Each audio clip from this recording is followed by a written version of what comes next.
지형 부분을 빼고 얘로 그 만든다라고 생각해 보면 생각보다 그렇게 어렵진 않은데, 뭐 돼지 블럭 같은 경우는 임포트 해서 큰 문제 없으면 요대로 들어올 거고, 여기 부분에 보면은 전부 면을 채워주는 작업을 추가로 좀 해주셔야죠, 돌출을 하려면.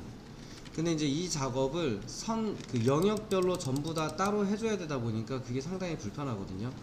그래서 실제로는 만약에 이제 스케치업 쓰시면은 유료로 제공하는 루비들도 많이 쓰시는데, 무료로 제공하는 루비 중에 JHS 파워바라고 하는 이런 프로그램이 있어요. 그러니까 애드인인데 무료로 제공하는 애드인이고요. 이제 이거 말고 이제 유료로 되어 있는 애드인들도 많이 쓰세요. 그래서 이 애드인을 잠깐 설치하고, 이거는 꽤 많이 쓰시거든요. 꽤 많이 쓰시기 때문에 요 중에 이제 전부 다 쓰는 건 아니고 유용한 도구 몇 가지만 좀 같이 써볼게요. 자, 일단은 루비가 없을 거니까 설치하시는 방법은 이렇게 됩니다. 요 그 상단 메뉴에 보면은 익스텐션이라고 있는데, 여기에 익스텐션 매니저라고 있어요. 익스텐션에 익스텐션 매니저에 가면은 이제 루비들 같은 거를 설치하고 쓸 수 있는 게 있습니다. 인스톨 익스텐션 누르신 다음에 파일 찾아가지고 파일 찾아서 지정해 주시면은 설치돼요. 그래서 보면은 JHS 파워바 중에 보면은 요 이제 하나 복사해서 보여드릴게요. 옆으로 이렇게 복사를 해서 요 안쪽에 이제 전부 면을 채워줘야 되는데 그 작업이 귀찮거든요. 그래서 일단은 뭐 간단하게 분해를 해서 보여드릴게요. 들어가서 해도 되는데 귀찮아서, 요 테두리에 있는 선은 필요 없으니까 모서리에 있는, 여긴 안 만들 거거든요. 안 만들 구간에 있는 선들은 일단 좀 지웠고요. 이 상태에서 보통은 여기에 면을 만든다 그러면 어디든지 간에 가서 선을 좀 그어서, 선을 정확히 그어서 면을 다시 한번 인식하게 해서 면을 만들어 줘야 돼요. 근데 이제 얘를 한 번에 해주는 도구가 이 JHS 파워바 중에 있습니다. 그래서 그 도구를 쓰면은 얘네들을 한 번에 면을 쭉 생성을 해줘요. 이제 여기 도구 중에 보면은 요 그 캐드 아이콘의 스케일 도구처럼 생겨 있는 애, 페이스 파인더라고 되어 있는 도구인데, 얘로 이렇게 선택한 다음에 누르면 한 번에 면이 채워지죠. 다시 한번 보여드릴게요. 이렇게 선택을 하고 이 도구를 눌러주면 면들을 한 번에 채워주죠. 그러니까 굉장히 많은 작업 시간을 단축시켜 줄 수 있는 기능이 이 면을 만들어주는 도구예요. 그러니까 면을 못 만들어서 쓰는 게 아니고 귀찮아요. 뭐 평면도를 가져와서 벽을 만들 거다. 근데 그 위에다가 이제 제가 제안했던 방식으로 근데 하세요. 그게 훨씬 좋은 방법입니다. 예전에 제가 그림 만들고 그 기둥 형식으로 세워서 복사해 가면서 늘려서 했잖아요. 그게 훨씬 나중에 모델을 요즘식으로 활용하려면 좋은 방식인데, 예전식으로 기존에 쓰던 방법들도 나쁜 방법은 아니에요. 근데 걔네들이 되려 더 한번 실수하면 이제 불편해지기 때문에 웬만하면 이제 뭐 내 방법대로 할 수 있다 그러면 제가 제안드린 방법으로 하시면 좀 실수가 좀 적을 수 있어요. 그리고 이제 여기 있는 애들은 전부 면을 뒤집어 주셔야죠. 보면 면이 새카맣게 나왔다는 얘기는 뒤집혔다는 얘기잖아요. 지금 안 하셔도 상관없습니다만 해서 리버스 페이스 해주시면은 뒤집히겠죠. 리버스 페이스 이렇게 한 다음에 여기 있는 애들을 돌출해 주시면은 뭐 바닥판 만드는데 문제 없죠. 자, 그러면 여기서 또 할 때도 한 번에 뭐 만약에 이거의 두께가 200이다 라고 하면 200 정도 올려주면 되는데, 나머지 애들도 해주셔야죠. 그 이런 데는 더블 클릭 하셔야죠. 더블 클릭. 이게 지형이 크기 때문에 잘 안 보이니까 좀 가급적이면 어느 정도 확대하셔가지고, 됐는지 안 됐는지 확인이 안 되면 또 나중에 귀찮아져요. 그래서 빼먹지 않고 가만히 보면은 돌출되는 게 보여져요. 그래서 이럴 때 이제 더블 클릭 쓴다라고 보시면 되겠네요.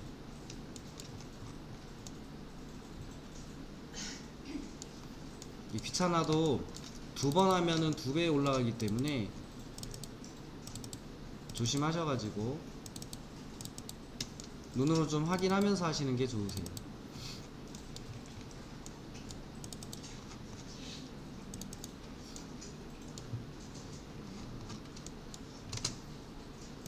여기다 인도를 갖다 붙이면 달라붙어서 나중에 걔네만 단독으로 떼낸다든지 걔네만 따로 재질을 넣는다든지 할 때 불편하죠. 그렇다는 얘기는 얘네들을 전부 다시 3번 클릭해서 개별적으로 그룹을 묶어 주셔야죠. 그리고 그룹을 묶을 때 솔리드 그룹으로 묶이는지 확인하시는 게 좋죠. 왜냐하면 솔리드 도구 툴을 쓰는 게 이 건축 관련한 모델링에서 좀 더 유리했잖아요. 그래서 이 작업을 쭉 진행해 주시면 돼요. 얘네들도 나중에 개별적으로 켠다 끈다를 하든지 전체를 한 번에 선택하든지 해야 되는데 다른 물체들하고 섞여 있으면 어렵잖아요. 그래서 이쪽에 보면은 태그라고 하는 게 있습니다. 이게 이제 CAD의 레이어로 보시면 돼요. CAD에서 치면 레이어가 있었잖아요. 얘를 개로 보시면 돼요. 그래서 눌러보면은 엔티티 인포에 여기 위에 태그에 대한 이름이 있어요. 태그. 그럼 얘네들은 개별적인 솔리드 그룹이니까 한 번에 선택을 해서 태그를 눌러서 대지 블럭으로 바꿔주시면 얘네들은 대지 블럭 태그가 돼요. 그럼 나중에 대지 블럭 태그를 눈을 감기면 같이 꺼지겠죠. 그러니까 이게 CAD로 치면 레이어로 보면 되는데 이거는 이제 그룹 폴더 그룹 묶어서 쓰는 레이어들. 여기 이제 레이어 생성, 여기가 레이어 이름, 레이어 색상, 그 다음에 선의 모양, 그리고 이건 스타일, 여기가 이제 본다 안 본다. 그럼 레이어 CAD의 레이어하고 같습니다. 사용 방법도 유사해요. 근데 이제 레이어를 만드는 건 여기서 만들고 제어하는 것도 일부 여기서 할 수 있는데 여기 레이어를 지정하는 건 엔티티 인포의 태그에서 해요. 물론 태그의 도구를 띄워놓고 쓰시면 됩니다. 여기서 이제 태그라고 하는 태그 도구 상자를 띄워놓고 쓰시면 되죠. 요거 띄워놓고 선택한 다음에 지정해주고 선택한 다음에 지정해주고 이렇게 쓰셔도 돼요. 근데 어차피 엔티티 인포가 있으니까 저거로 쓰시면 되겠죠. 결론은 만드는 걸 떠나서 그룹으로 하고 태그로 묶어놓고 얘네를 또 그래도 한 번에 할 수 있을 것 같다 그러면 이렇게 선택을 해서 다시 한번 그룹으로 또 묶어주는 게 편할 수 있습니다. 그룹 안쪽에 그룹들로 되어 있는 거 이 정도는 나중에 얘만 통째로 선택하고 싶을 때도 있거든요. 그리고 안에 들어가든 어쨌든 상관없이 얘네들을 동시에 이렇게 제어할 수도 있고 이런 류의 작업을 계속 해놓으면서 스케치업은 하셔야 돼요. 방금 물어보신 게 이 안쪽에서는 얘네들을 대지 블럭이라고 하는 태그를 넣었는데 전체를 묶은 그룹은 대지 블럭으로 안 넣어도 되느냐 이렇게 하셨는데 넣어도 되고 다른 이름으로 만드셔도 돼요.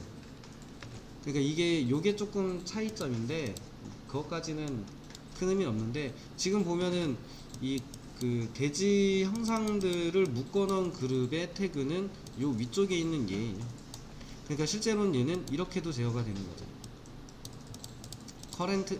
네. 이게 그 지금 현재 사용 중인 레이어여가지고 안 꺼진 거고 요렇게도 된다는 얘기예요. 그러니까 이거는 요렇게도 되고 얘를 꺼도 되는 거죠.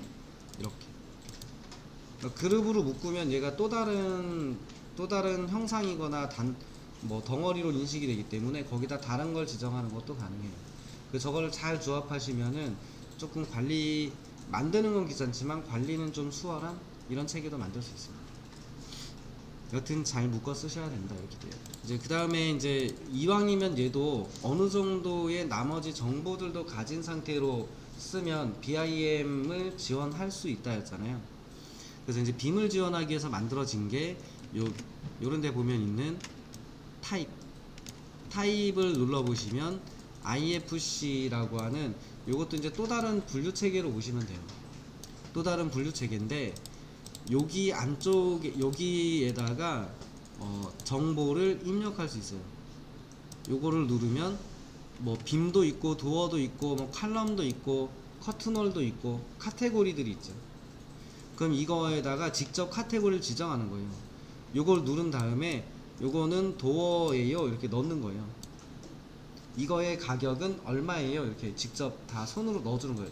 1대1로 정보를 수동으로 써주면 이 모델을 빔을 할 수 있는 프로그램에서 읽어드리면 얘는 문이고 면적은 얼마고 가격은 얼마고 라는 형상의 정보가 그냥 붙어있는, 그래서 어쨌든 얘도 정보가 들어있는 모델유로 인식은 하게 할 수 있습니다. 물론 그 형상에 있는 정보를 얘가 자동으로 인식해 가지고 보여준다 이런 건 아니고 수동 입력, 수동 매칭.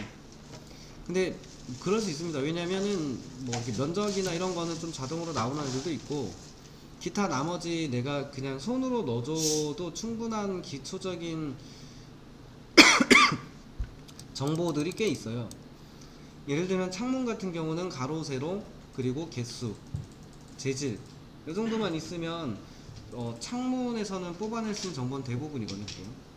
그거에 뭐 강도까지 빼가지고 뭐 창호에 무슨 강도 실험하는데 이런 건 아닐 거고, 그렇기 때문에 직접적으로 정보를 입력하는 방식이긴 한데 그래도 이제 얘네들을 같이 쓰면은 BIM을 뭐 지원을 얘가 전혀 못한다 이렇게 볼 수는 없는 뭐 그렇게 돼 있습니다. 그래서 스케치업 위주로 쓰더라도 나중에는 이제 여기